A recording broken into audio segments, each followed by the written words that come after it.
background in stylistic writing, some of this is going to be a little more clear to you than others. But there's just some basic things you need to know. I think we talked about last semester the fact that there are things that you can do to better a paper, to make yourself almost sound smarter than you really are.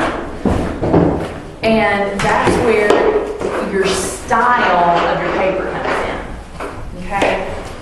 One thing though that you've got to know is you've got to be able to identify your audience. Now, some of you are writing on North Korea to me, and I'm not very smart. That's not really true, but meaning I'm going to learn a lot more about North Korea than I knew before we started. But you've got to be able to identify your audience. I'm going to give you one example. Because you are homeschooled and you're being raised in a Christian environment, there is the tendency often to integrate biblical truths into your writings. You would think that I would let you do that because I'm a fellow believer and the fact that we're in a homeschool co-op. I don't let you do that. And the reason is because part of my job is to prepare you to write for college. And unless you are going to a theological school, even if you're going somewhere like Carson Newman, like what Ben's mom teaches, you can't guarantee that your professors are believers. I mean, you just can't. It's not, I mean, is it a Christian school? Yes. Is it a seminary?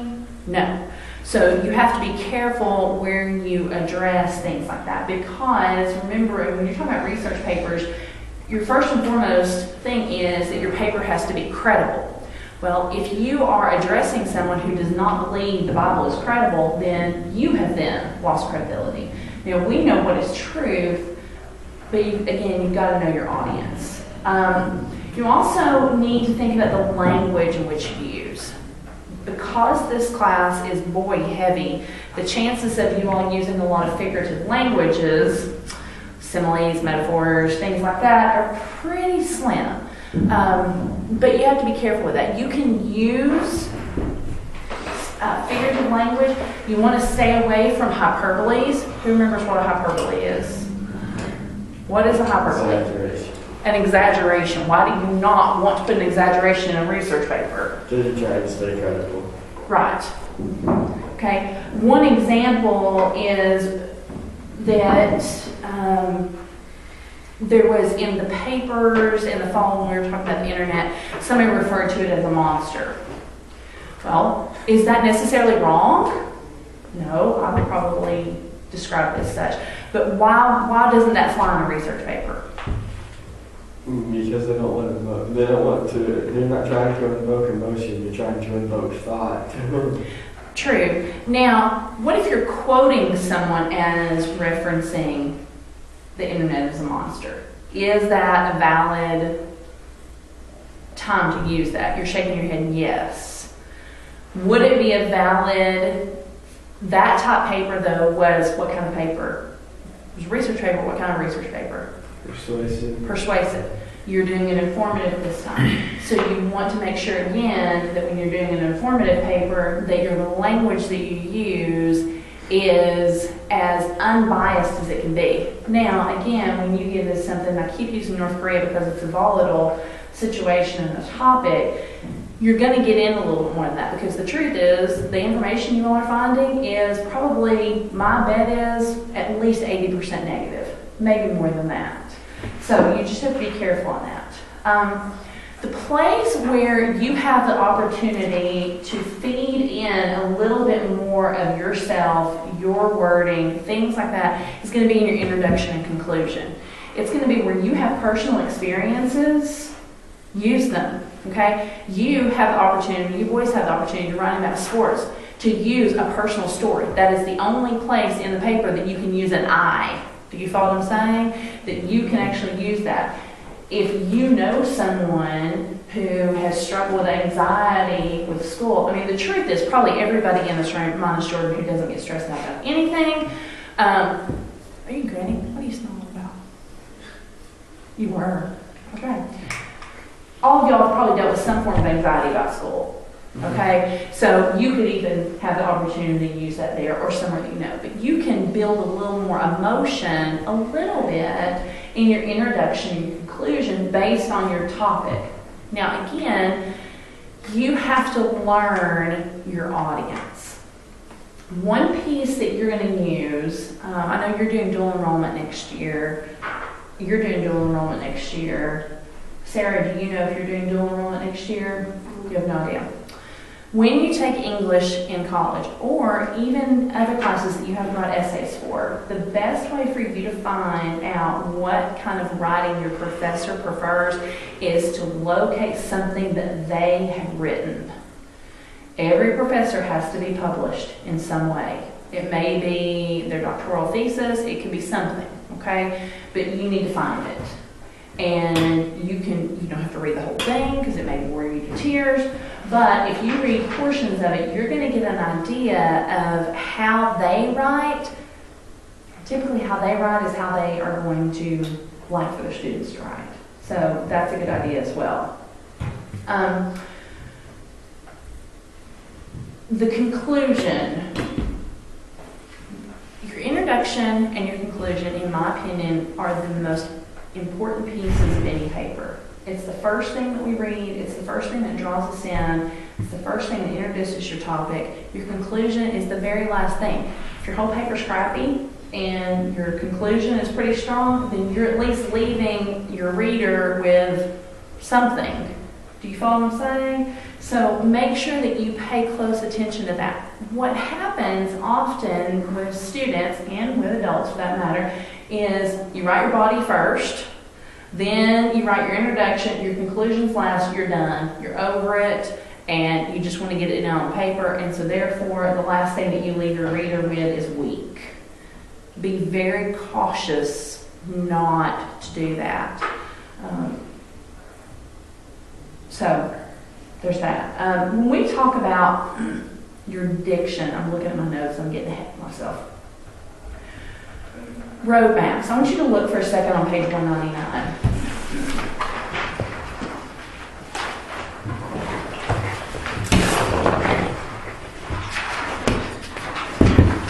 Look in the box in the middle. Now, I've said this more than one time. Don't tell me what you're going to do, just do it. You'll see in this box on the left, you've got phrases that begin these, like in this paper, or this paper will prove, or it will be shown that. You are telling me your intentions. You're telling me what you're going to do. Don't do that. You just do it. If you look on the other side, look on the first one. In this paper, I will prove that. Instead of going that way, you look on the right. People complain because of their nature, their habit, and their culture. Okay? You're stating them as facts. At this point, you have all the facts that you need after the research has been done. So you state them as such. The next one. This paper will prove that the U.S. society is overly dependent on computers, much to its detriment. Okay? You just take out this paper will prove that. The U.S. society is overly dependent on computers, much to its detriment.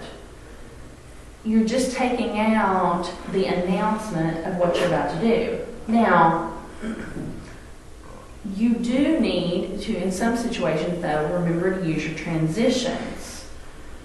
Transitions are different than announcing what you're going to do.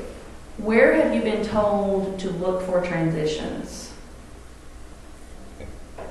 Look and incorporate. Where do you look for to be able to incorporate? Where do you look for help on your transitions? Your student resource notebook. Your student resource notebook on page 201 has a ton of different options. Y'all might want to write that down. Page 201 in your student resource notebook is your transitions. My suggestion to you is that after you write your paper and you go back and look for places that you have transitions. Go back and identify where you can add those in, because remember, it's kind of like following signs. I mean, y'all got GPSs now. Your transitions are when it says in 400 feet, turn left. Okay? That's your transitions. you've got to make sure that you're taking your reader along on the journey of your writing. Make sure that I can follow exactly where we're going and where we have been. They don't need to look like standalone points, okay? And research paper, and this is something, I know Ben and I talked about this last week. One of his, he had several topics that really could have multiple subtopics under it. Do you remember us talking about that? Okay.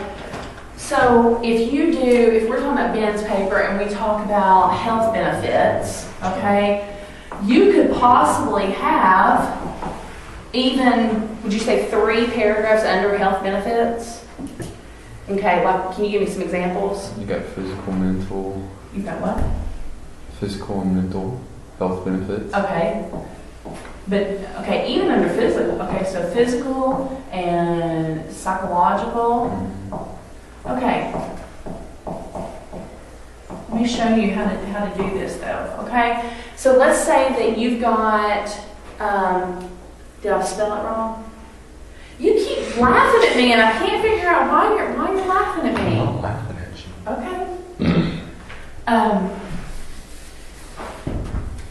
You start off with, you could do something like, there are many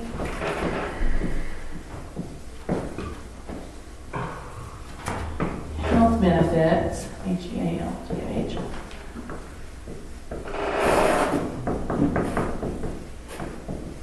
to organized sports. Okay, so this is a paragraph. Okay, but you've really got 2 paragraphs under this. Okay, you following with me so far? So you don't just leave this sentence and then move on. This would be like your overall topic sentence. Well, then you bring the physical right here as you go.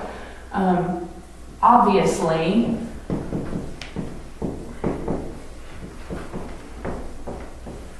there are a host of physical,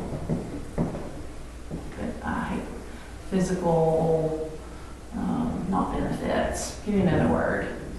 Obviously, there are a host of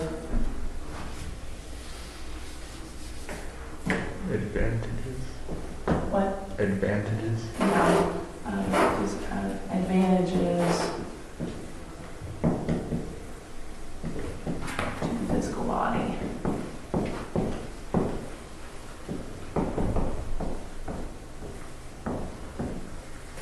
So it's almost like you've got 2 topic sentences. You following me so far? Okay? Because this is the one that's like the overarching. Then you have the one that we're going to talk about in this paragraph. So you go through all this stuff and you've got your quotes, and then you dig in deeper with your quotes, all this, and then you come to the end. All right? So you've got a new paragraph here. Well, really, you're still talking about health benefits, right? Okay? So you've got to use a transition here to go through to bring in the psychological. So you could say, in addition to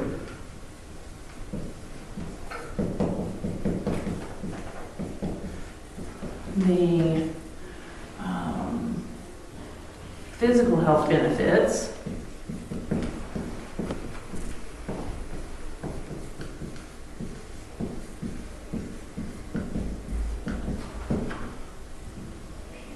teens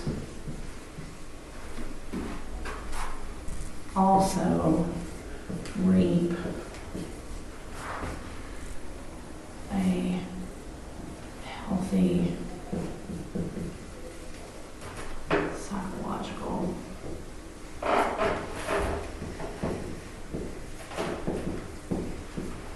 understanding and playing organized sports.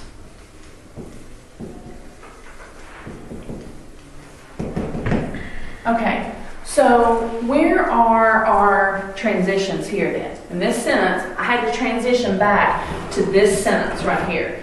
Okay, and the reason is, I go back, many of you all are going to have, Sarah, you may have the same thing to where you have an overarching topic that has a couple of 2 or 3 things under it. Am I correct in remembering that from your paper? So you've got in addition to, you also have the word also. You also really, the transitions to, you've mentioned health benefits. You go back and you mention health benefits again. Do you see how that works? Transitions can make or break a paper. So make sure that you use those, okay? Use the page 201. The only thing that you don't want to do, when you are wrapping up a paragraph, wrapping up a section, and you're coming to your clincher of that particular paragraph, do not preview what's in the next paragraph. I'm going to say that again. When you come to the conclusion of one section or one paragraph, don't use your last sentence in that section to preview what's in the next section. You can always look back, but you don't want to give the reader a jump forward. Make sense? Okay. Look on page 202 and 203 for a second.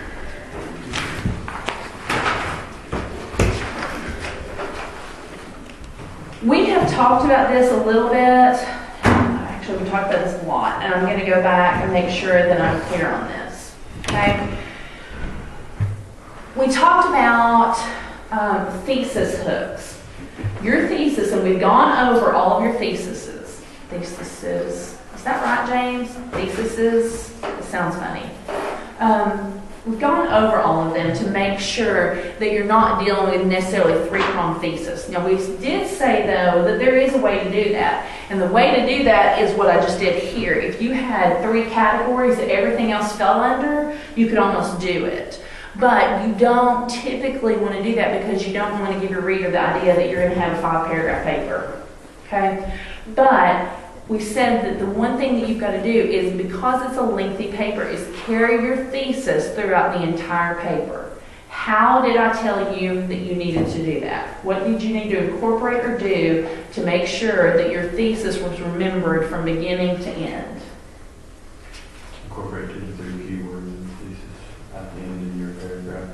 Okay? At the end of your at the end of your paper or paragraph? Your body paragraphs, like how it contributes to your thesis. Okay, okay. Repeating keywords throughout is one way to do that. And again, remember, it just kind of road maps us through it. It keeps us pointing back to it. Now, make sure, and this is where we're going to talk about a little bit about the diction, that you use your word choice. What would get really old is if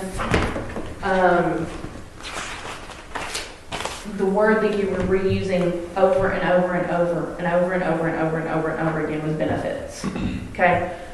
That's your thesis. Yes, I mean, there are many benefits. Okay, but so what have you got to do? You got to break up in the old thesaurus, and you need to use words that mean a similar thing that fit. The only catch that some of you all have a tendency to use, and I say some of you all meaning high schoolers, is pick random weird words that nobody knows what they mean, that I have to go look them up, and I'm pretty well read, but if I have to go look up your word, it's kind of frustrating sometimes. And sometimes I go, well, maybe I need to learn that. Other times it's just irritating because you picked a word that really you don't even know what it really means or how to use it, but dadgummit, it was in the thesaurus, so we'll use it.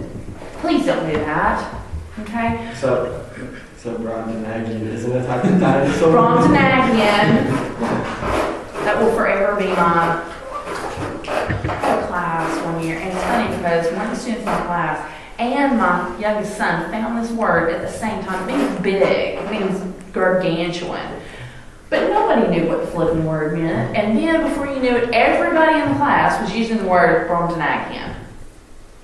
Who cares? Okay? But so don't use Brobdingnagian in your research paper, okay? Unless you look up the papers, I guess, you're a professor and they use big, complicated words and whatever. Not all that smart. Make sure that you are pointing us back to your thesis is the point through the whole thing. but don't weigh us down with the exact same word through the whole thing. Okay? Incorporate it in a way that points us back without being monotonously repetitive. Okay? Let's talk a couple of things. Pronouns. And this is a big deal, and often it's a problem. You do not need to ever use second person pronouns, period, in a research paper, unless it is inside a quote. Do you follow what I'm saying? If it's inside a quote, you can't change what that person's saying. But the ones that are in your words, whether it is paraphrasing material or your own words, you never, ever, ever use the word you. Okay? You don't do it at all, period. There are very few instances when you are allowed to use first person pronouns, I and we. Where would those come? Your introduction and your conclusion. When you're using, like we talked about, your personal experiences. Chances are the three people have not been to North Korea, so you wouldn't have that option, okay? But it's really better to just almost put those pronouns out of sight. The other thing is, and this was something that I did see in the first papers, you've got to remember, if you use formal language, no contractions. Again, unless it's within a quote. Within a quote, you're not going to change the original author's information. But you do not use quotes. Now, look for just a second at the bottom of page 205.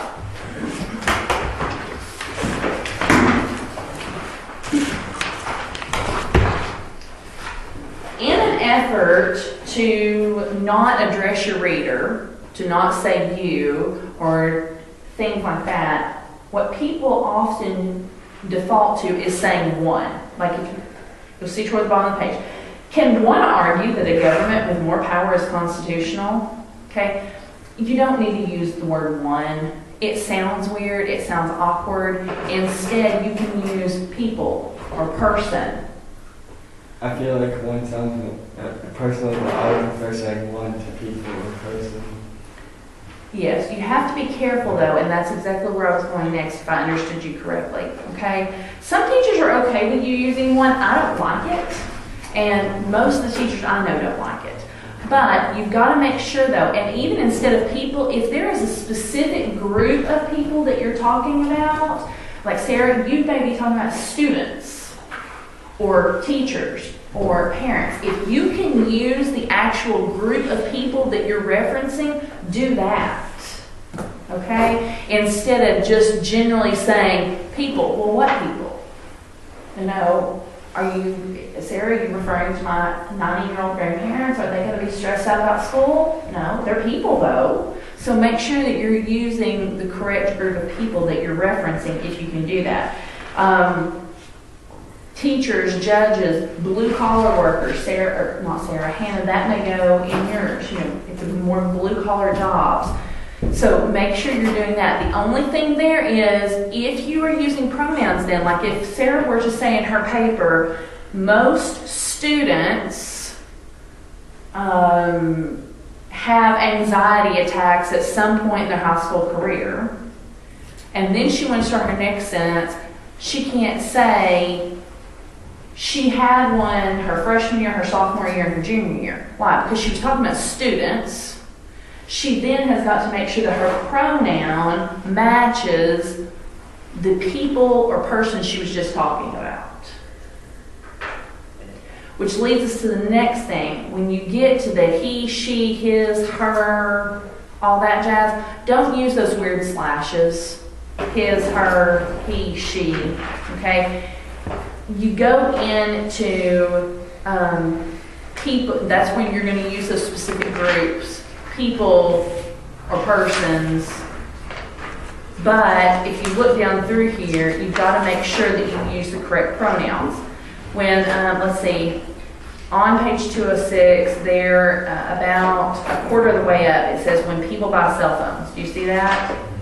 When people buy cell phones, they also buy protection. If you look above it, when a person buys a cell phone, he or she, so that sounds weird. You can just come down and do people, but make sure you do they. But then look at the next one down. When a person buys a cell phone, they also buy protection and the ability to summon help if they find themselves in danger. What's wrong with that one? When a person buys a cell phone, they also buy protection and the ability to summon help if they find themselves in danger.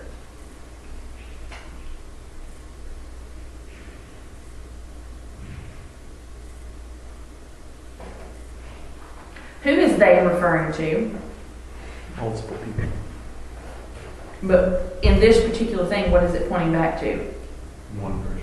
A person. So you have a disagreement in number of your pronoun to its antecedent.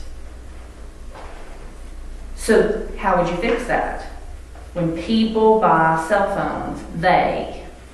Because if you leave when a person, then you're back to the he or she thing again. Do you follow what I'm saying? So again, you want to be as specific as you can to the groups of people, and that will alleviate some of this he, she, them, they problem.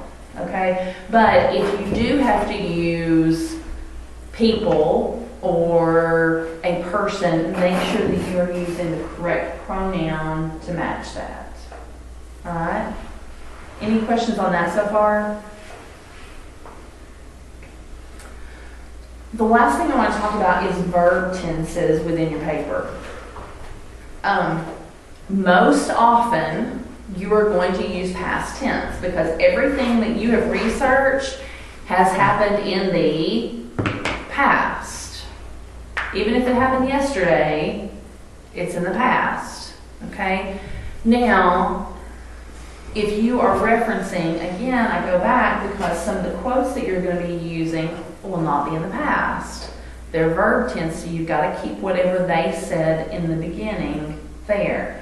But when you're running your part, now when you're talking about, and I'm going to side rail for just a brief second, you all are preparing to write literary critiques later this semester. Literary critiques are always the exception to that. When you write literary critiques or when you're writing about literature, you always use in the present tense, as if you are living in the book while it's happening. Okay? But research papers, most often, you're going to use past tense. Okay? I am not willing to say always and forever and never ever will you write anything other than that because there are exceptions to it, but they are so few and far between they're hard to even come up with. Okay? Make sure that as you write this, I want it written on a high school level. I want it written with language, with sentence structure. Think about your fix-it books, even those of you who are not super familiar with IEW, like you've been labeling your sentence openers, right, Ben? Okay. Use those in your papers, okay? Begin some of your sentences with LY words. Begin some of your sentences with prepositions. Begin some of your sentences with your number 5 openers, your when, while, where, as, since, if, although. So make sure even little things like that can take a paper that is an okay paper and turn it into a really good paper, just because it reads better. Okay? Are there any questions about like word usage or little things like that that you need answered for the paper at this point?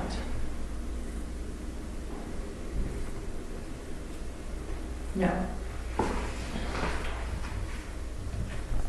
Okay. Well, what we're going to do then is I'm going to give you all time to work. I want to give you time to ask questions. As you have questions, you raise your hand. If it's something specific to your paper, that's fine. But like Jonathan had a question earlier about integrating block quotes. Questions like that we'll address the whole class because chances are if you've got a question, somebody else does too. Okay? You have one more week, and then next week what you'll do is you're going to bring in a printed out copy of your paper. We are going to do peer reviews of it. We are not going to mark grammar errors. Okay? and we'll deal with that a little bit more next week. And the reason is because I think that it can become confusing to the person whose paper you're grading sometimes. So we're not gonna mark grammatical errors, but you will have the checklist, you'll have the rubric to go through, and you need to use kindness, but you need to critique each other's papers, because the more eyes you've got on it, the better you're gonna be. If your thesis is not clear to somebody else, then we need to look at it, we need to work on it. Okay? Any questions before I let you all get going?